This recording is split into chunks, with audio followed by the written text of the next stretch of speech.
Hello दोस्तों, नमस्कार। आज की कहानी है एक लड़की और उसकी गुड़िया की कहानी। एक दिन की बात है, आरोही सुबह पार्क में टहलते हुए जा रही थी। तभी उसे एक रोती हुई बच्ची मिली। आरोही ने उसे रोने का कारण पूछा तो लड़की ने बताया कि वह जिस गुड़िया से खेल रही थी वह इसी पार्क में कहीं खो गई है। आरोही ने उस बच्ची को उसकी गुड़िया ढूंढ लाने का आश्वासन दिया, जिससे वह बच्ची चुप हो गई। आरोही ने गुड़िया ढूंढने के लिए समय मांगी और फिर दूसरे दिन गुड़िया लाने का वादा करके वहां से चली गई। पर गुड़िया ना तो आरोही को मिली और ना ही उस बच्ची को। आरोही ने गुड़िया की तरफ से एक काल्पनिक पत्र उस बच्ची को लिखी और जब वह बच्ची पार्क में गुड़िया पाने की आशा में आई तो आरोही ने वह पत्र उस बच्ची को पढ़कर सुनाया।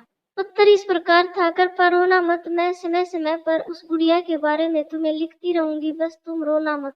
अब आरोही रोज उस खोई हुई गुड़िया की तरफ से काल्पनिक पत्र लिखने लगी और लगभग रोज ही उस बच्ची को पढ़कर सुनाती, जो कि यात्रा का काल्पनिक वर्णन हुआ करता था। आरोही ने इस काल्पनिक लेकिन रोचक वर्णन ने उस बच्ची को रोने नहीं दिया। वह खुशी खुशी अपनी गुड़िया की घुमक्कड़ी के किस्से सुनाने लगी। अब वह खुश रहने लगी। एक दिन जब काफी कहानियां हो गई तो आरोही ने एक दूसरी गुड़िया उस बच्ची को ला कर दी। जाहिर है वह गुड़िया बदली हुई थी। उस बच्ची को अपनी खोई हुई पुरानी गुड़िया जैसी नहीं लगी तो वह आरोही की ओर देखने लगी। आरोही अनजान बनते हुए गुड़िया में चिपकी एक चिट को निकाल कर पढ़ने लगी।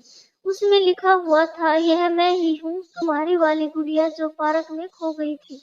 दुनिया भर की लंबी यात्रा की वजह से मैं थोड़ी बदल गई हूँ। बच्ची को इस गुड़िया और आरोही पर विश्वास हो गया। वह गुड़िया लेकर घर चली गई। वर्षों बाद जब वह बच्ची बड़ी हो गई तो एक दिन वह अपनी अलमारी में कुछ ढूंढ रही थी तो उसका ध्यान उसी गुड़िया पर गया जो आरोही ने उसे दी थी। बचपन की बातें याद करके वह हंसने लगी। उसे समझ आ चुका था कि आरोही ने कैसे उसका मन रखा। उसे उस गुड़िया पर फिर प्यार आने लगा। वह उसे बड़े गौर से देखने लगी। तभी उसकी नजर गुड़िया की फ्रॉक की आस्तीन में छुपे एक छोटे से पत्थर पे गई। उसने बड़ी व्याकुलता से वह पत्थर निकाला और पढ़ने लगी। पत्थर में सांझे पे यह लिखा हुआ था, हर वह चीज जिससे तुम प्यार करती हो कभी न कभी तुमसे खो जाएगी और जो तुम्हारे पास होगी वही तुम्हारे लिए सच्चे रूप में बनी होगी। रूप भले ही भिन्न होगा पर प्यार एकदम खालिश होगा।